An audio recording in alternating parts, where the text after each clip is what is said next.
శారీస్ ప్రతి 10,000 రూపాయల కొనుగోలుపై ఒక గోల్డ్ కాయిన్ ఉచితం. నేను విన్నది ఏంటంటే ఇప్పుడు దీన్ని టచ్ చేయలేదు తెలియదు కానీ మీ ప్రేమ కథ గురించి చాలా గొప్పగా విన్నది ఏంటంటే ఇద్దరం కష్టపడదాం సెటిల్ అయ్యే వరకు ఇద్దరం కష్టపడదాం. ఆ సపోర్ట్ చాలా మంది సింపుల్ గా డివోర్స్లు తీసేసుకునే రోజుల్లో వదిలేద్దాం అన్న ఆలోచనలో ఉన్నారు. అంటే నీ పర్సనల్ లైఫ్ నాది, నా పర్సనల్ లైఫ్ లో నువ్వెందుకు అడుగు పెడుతున్నావు, నా ఫ్రీడమ్ నువ్వెందుకు తీసుకున్నావు, ఇలాంటి రోజుల్లో నేను విన్నది ఏంటంటే అది అద్భుతమైన కథలు అనిపించింది నాకు. ఇద్దరం కష్టపడదాం, మన లైఫ్ మన ఇద్దరం, అంటే అంత యూనిటీ ఉండాలి.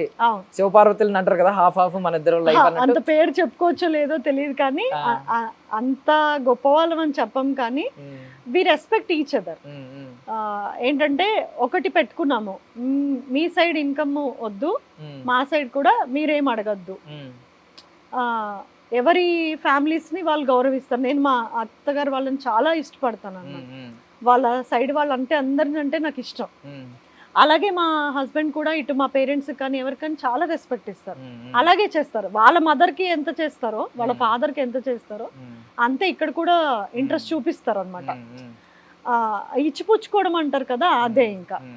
ఇంకేంటంటే మేము చూసినది అనేది ఒక సెల్ఫ్ రెస్పెక్ట్ కంపల్సరీగా ఉండాలి, డిపెండెన్సీ ఉండకూడదు ఏదైనా.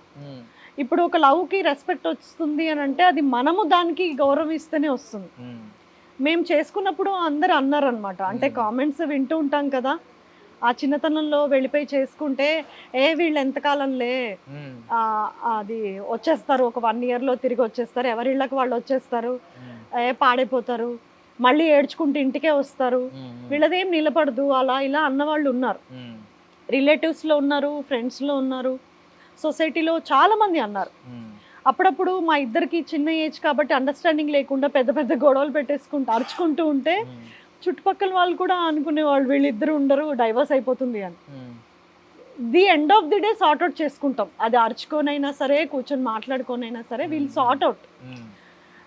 నేనైతే మా హస్బెండ్కి నేను ఒక రిక్వెస్ట్ చేశాను, మన ఇద్దరికంటే గొడవ పెద్దదేం కాదు ఇష్యూ, అది నువ్వు తగ్గినా నేను తగ్గినా డిపెండ్స్ ఆన్ ది ఇష్యూని సాల్వ్ చేద్దాం అంతే. మన పెళ్ళిని డిజాల్వ్ చేయొద్దు, ఇష్యూని సాల్వ్ చేద్దాం. ఇది మాత్రం కంపల్సరీగా, అప్పుడే ఒక ప్రేమకి వాల్యూ కదా. లవ్ మ్యారేజెస్ అంటే ఎక్కడ రెస్పెక్ట్ లేదు. ఈ సెంటెన్స్ బాగుంది, అంటే మన ఇద్దరికంటే గొడవ ఏం పెద్దది కాదు కదా. ఇప్పుడు ఆ ఇష్యూ కంటే మా ప్రేమని కానీ మా పెళ్ళిని కానీ డిజాల్వ్ చేసేసి డైవర్సులు తీసుకోవడం కంటే కూడా ఇష్యూ చాలా చిన్నది, దాన్ని పోగొడితే అయిపోతుంది. అంటే నార్మల్లీ ఇప్పుడు ఈ మాట్లాడడం ఇవి చూసి నార్మల్లీ గట్సీ ఉమెన్ అని అనుకుంటాం, బట్ ఇప్పుడు ఆ టైంలో లవ్ మ్యారేజ్ చేసుకోవడం చాలా గట్స్ కావాలంటే చిన్నప్పటి నుంచి గట్సీ ఉమెన్ అండి మీరు? లేదు, చాలా పిరికి, చాలా చాలా చాలా పిరికి నేను. అంటే పిరికి ఐ మీన్ బయటికి వెళ్ళను, ఏం చేయను అని కాదు కానీ అంటే ఫేస్ చేయలేను అనమాట. మా ఫ్యామిలీ అలా గబుక్కున మీరు వచ్చిన అతను మాట్లాడితే కొంచెం ఇబ్బంది పడతాను, ఎవరైనా వెంట పడుతున్నారు అంటే వాళ్ళు ఇంకా నా దగ్గరకు కూడా నేనే ఏడుస్తుంటాను అలా. మా హస్బెండ్ ఏం చేశారంటే, నాకు చిన్న ఇన్సిడెంట్స్ చెప్తాను, అంటే తను నన్ను ఎలా ట్రైన్ చేశారో మీకు తెలియటం కోసం. మేబీ ఇది ఎవరికైనా హెల్ప్ఫుల్ అయ్యి వాళ్ళ వైఫ్స్ని స్ట్రాంగ్ చేయాలని నా ఒపీనియన్. ఇలాగే ఒకసారి నేను అప్పుడు ఇంత క్యాబ్స్ కానీ ర్యాపిడోలు కానీ ఏం లేవు కదా, ఆటోలో సికింద్రాబాద్ వరకు వెళ్ళి అక్కడి నుంచి ఆఫీస్కి వెళ్ళాలి. ఆ సికింద్రాబాద్ రైల్వే స్టేషన్ ఎలా ఉంటుందో మీకు తెలుసు కదా, మొత్తం క్రౌడెడ్. నేను దిగి ఇంకొక ప్లేస్కి వెళ్ళి అక్కడి నుంచి ఇంకొక వెహికల్ తీసుకొని వెళ్ళాలి. వెళ్తున్న దారిలో ఒక అతను నాకు ఎదురుగా వచ్చి తగిలారు అనమాట. నాకు డాష్ ఇచ్చారు. నాకు అది చాలా అంటే ఇన్అప్రోప్రియేట్ గానే అనిపించింది, అంటే కావాలనే తగిలారు వాంటెడ్లీ. ఆ ఐ టు ఐ కాంటాక్ట్ కూడా ఇలా తగిలినప్పుడు చూసినప్పుడు కూడా అతను కొంచెం మిస్బిహేవింగ్ గా అనిపించింది. చిన్నదాన్ని నేను, చాలా 21 నాకు. నేను అలాగా మొత్తం నా చుట్టూతో క్రౌడ్ తిరుగుతున్నారు, నేను ఇలాగే ఆగిపోయి ఉన్నాను. మా హస్బెండ్ నన్ను పికప్ చేసుకోవడానికి వస్తున్నాను, నేను ఇక్కడ ఆటో దిగి తను వస్తున్నారు అనమాట. ఆ గుంపులో నన్ను చూసి నా టెన్షన్ చెమట అదంతా చూసి ఏమైంది అని అడిగారు. అది అని నా నోట్లోంచి అసలు మాట రావట్లే, అంటే నేను తీసుకోలేను అనమాట, అంటే చాలా పిరికి. తను వచ్చి ఎవరు అంటే తనకు అర్థమైపోయింది ఎవరో తనని ఇబ్బంది పెట్టారు ఈ క్రౌడ్లో అని. ఎవరు అని అడిగారు, వెనక్కి తిరిగి అక్కడ వెళ్తున్న బ్లూ షర్ట్ అని చెప్పాను అనమాట. వెళ్ళారు, అతను అక్కడ చాలా దూరం వెళ్ళిపోయాడు, అతను లాక్కొని వచ్చారు, ఇక్కడ నిలబెట్టారు నాకు. లిటరల్లీ అతని ఫేస్ ని తీసుకొని జుట్టు పట్టి నా మొహం మీదకి ఇలా తోసారు, కొట్టు అన్నారు. నేను ఎంత భయపడిపోయానంటే, అంటే కొట్టలేను, అట్లా హ్యాండిల్ చేయలేను అనమాట. లేదు నువ్వు కొట్టు అన్నారు. లేదు నేను కొట్టను అని భయపడుతుంటే, నువ్వు కొడితేనే వీడిని వదులుతా లేకపోతే వదలను అన్నారు. మామూలుగా ఇలా అన్నాను, అలా కాదు గట్టి కొట్టు, అందరు చూడాలి, గట్టి కొట్టాను. అలా ఎంత భయం వేసింది అంటే, ఒక అబ్బాయిని ముట్టుకోవాలంటే కూడా నాకు చాలా భయం వేసింది. అంటే కొట్టచ్చా, అది కరెక్టేనా, మనతో బిహేవ్ చేసినా ఓకే, కానీ మనము ఒక అబ్బాయిని మనం ఏం చేయలేము అని ఒక సెన్స్లో పెరుగుతాం. హ్యాండిల్ చేయలేము, మనకు అంత బలం ఉండదు, లేడీస్కి అంత బలం ఉండదు, మనం అంత అలా చేయలేమని ఉంటుంది కదా, అలా కొట్టారు. ఆ ఇన్సిడెంట్స్ తర్వాత నాకు తను ఒక 100 బూతులు ఒక బుక్లో రాసిచ్చారు, ఒక చిన్న బుక్లో. ఇది బ్యాగ్లో, హ్యాండ్ బ్యాగ్లో పెట్టుకో, నీకు ఎప్పుడైనా అవసరమైనప్పుడు దీంట్లో ఒక 5-6 తీసి వాడటం కోసమే నీకు నేర్పిస్తున్నా, వాడు. ఇప్పుడు కొట్టావు కదా, అలా కాదు, ముక్కు మీద ఇలా వేలు పెట్టి కొట్టు. ఊరికి నాకు ఫోన్ చేయటమో లేదంటే నేను వచ్చి ఏదో చేస్తాను, రెస్క్యూ చేస్తాను అని ఆలోచించకు. ఫస్ట్ నువ్వు ఇనిషియేట్ తీసుకుని స్ట్రాంగ్ అవ్వు, ఎందుకంటే నువ్వు జాబ్ చేయాలనుకుంటున్నావు, కష్టం. ఒక దెబ్బ కొట్టి ఫలానా వాడిని కొట్టాను నాకు ఫోన్ చేయి. నా వైఫ్ అలా పిరికిగా ఉండటం, నా వైఫ్ని నేను ఒక మెట్టు నాకంటే స్ట్రాంగ్గా చూడాలని ఇష్టపడుతున్నాను అని నాకు చెప్పినప్పుడు నాకు చాలా ప్రౌడ్గా అనిపించింది. మార్షల్ ఆర్ట్స్ నేర్చుకుంటావా అని అడిగారు. నేర్చుకో అంటే, నీకు అది రావట్లేదు, నువ్వు ట్రైన్ అవ్వలేకపోతున్నావు మెంటల్లీ అంటే, నువ్వు నేర్చుకొని సెల్ఫ్ డిఫెన్స్ నేర్చుకో, కంపల్సరీ, అది ఈ రోజుల్లో తప్పదు. ఇంకా అప్పుడు ఇలా కూడా లేదు, ఇంత ఓల్డ్ ఎర్లీ 20s అంటే ఇది 2000 ఎర్లీ 2000s, అప్పుడు ఇంత లేదు యాక్చువల్లీ. ఆ కొంచెంకే మేము అలా అయిపోయేవాళ్ళం. అర్జున్ రెడ్డి క్యారెక్టర్ లో ఉంది సార్, మరి అర్జున్ రెడ్డి కాదులే, కానీ అంటే డిపెండ్ అవ్వద్దు. ఎందుకంటే నేను చేసేది ఈ ఫీల్డ్, మా చుట్టూతో 100 people ఉంటారు కదా. సార్ ఏం చేస్తారు?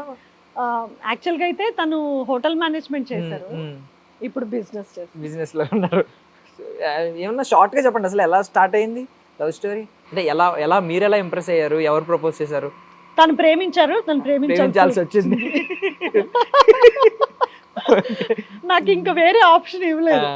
అంటే ఇంట్లో ఇంత భయపడుతూ అన్ని రెస్ట్రిక్షన్స్ లో పెరిగి నిజంగా చాలా అంటే మార్చారంటే మాయ చేశారు. ఇప్పుడు మారిపోయింది కదా అంతా, పేరెంట్స్ కూడా కొంచెం పిల్లల్ని స్ట్రాంగ్ చేస్తున్నారు. అంటే తగలరాని చోటు తగిలితే చెప్పండి అని ట్రైన్ చేస్తున్నారు, చెప్తున్నారు కదా. మాకంత లేదు. అంటే ఫాదర్ కి ఎదురు చెప్పడం కూడా ఆ రోజుల్లో రాంగ్ కదండి చాలా. ఇప్పుడు మన ఒపీనియన్ చెప్పడం కూడా రాంగ్ గానే ఉండేది. నాకు ఇది ఇష్టం లేదు, పలానాది నేను తీసుకుంటాను కోర్స్ అని చెప్పడానికి కూడా అవకాశం లేదు. ఇప్పుడు చాలా మారిపోయింది సమాజం. ఈవెన్ పెళ్లి కూడా చెప్పగలుగుతున్నారు, ఇప్పుడు చెప్తున్నారు. అక్కడికి వెళ్ళి కనీసం అప్రోచ్ చెప్తున్నారు. మేము అంతా పేరెంట్స్ కూడా కొంచెం అర్థం చేసుకుంటున్నారు, బ్రాడ్ మైండ్. అంటే ఇంకా చాయిస్ లేదు కదా అని అనుకుంటున్నారేమో మరి. అంటే ఇప్పుడు సినిమాలతో కంపేర్ చేసుకుంటే మీ ప్రయారిటీ ఎప్పుడు సీరియల్స్ కే ఉంటది. షెడ్యూల్ లో మీకు ఎలాగా ఖాళీ ఉండదు.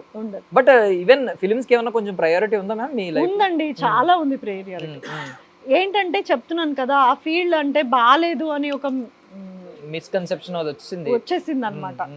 ఇప్పుడు నేను కూడా 2-3 సినిమాలు చేస్తున్నాను, అసలు ఒక్క సంఘటన కూడా ఎదురవ్వలేదు. అసలు మామూలుగా వేరే వాళ్ళకి జరగటం కూడా నేను చూడలేదు.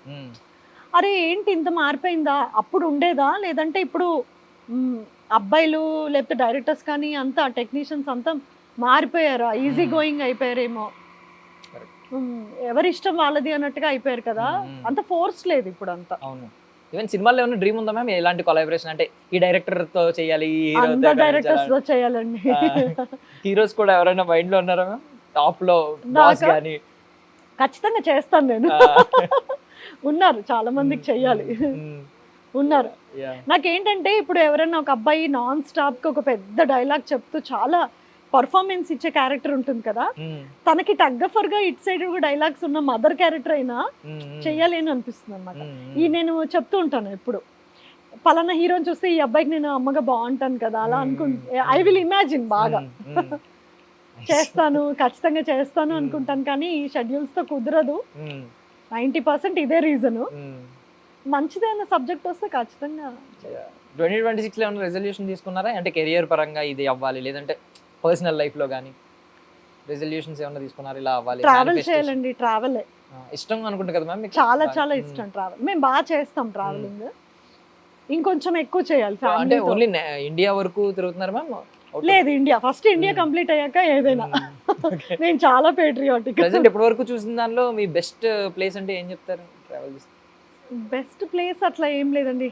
I will love every place ని నేను థరోగా ఎంజాయ్ చేస్తా. అంటే ఇది బాగున్నవే వీల్ సెలెక్ట్ కదా. అంటే ఎవరో అన్న మాట ఏంటంటే బెస్ట్ ప్లేస్ అంటూ ఏది ఉండదు, అవును. బెస్ట్ పర్సన్ తో తిరిగితే అన్ని ప్లేస్లు బెస్ట్ Correct. ప్లేస్లే అని. అవును. మేబీ మీ హస్బెండ్ తో కలిసి తిరుగుతూ యా ఉంటారు. ఫ్యామిలీ, బాబు Yeah, కూడా. yeah, బాబు, బాబు ah. మేము ముగ్గురం వెళ్తాం అనమాట. Mm, మా కారే క్యారవన్. mm, సో ఏ రూము దొరకలేదు అనుకోండి హోటల్లో, mm, చక్కగా కార్లో పడుకుంటాం. mm, అసలు అలాంటి ఏం లేదనమాట మాకు బాధలు.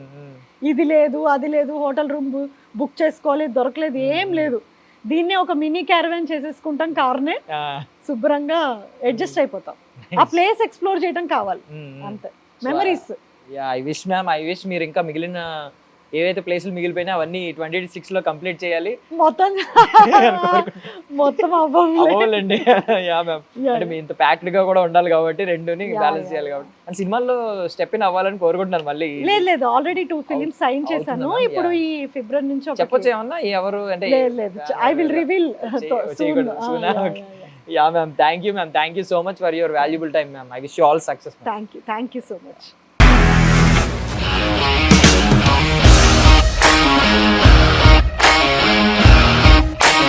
ఇండస్ట్రీలో కమిట్మెంట్ ఇష్యూస్ వస్తే నీకు కూడా వచ్చినట్టు? మార్నింగ్ తీసుకెళ్ళాడంటే కొట్టి పడేస్తాడు.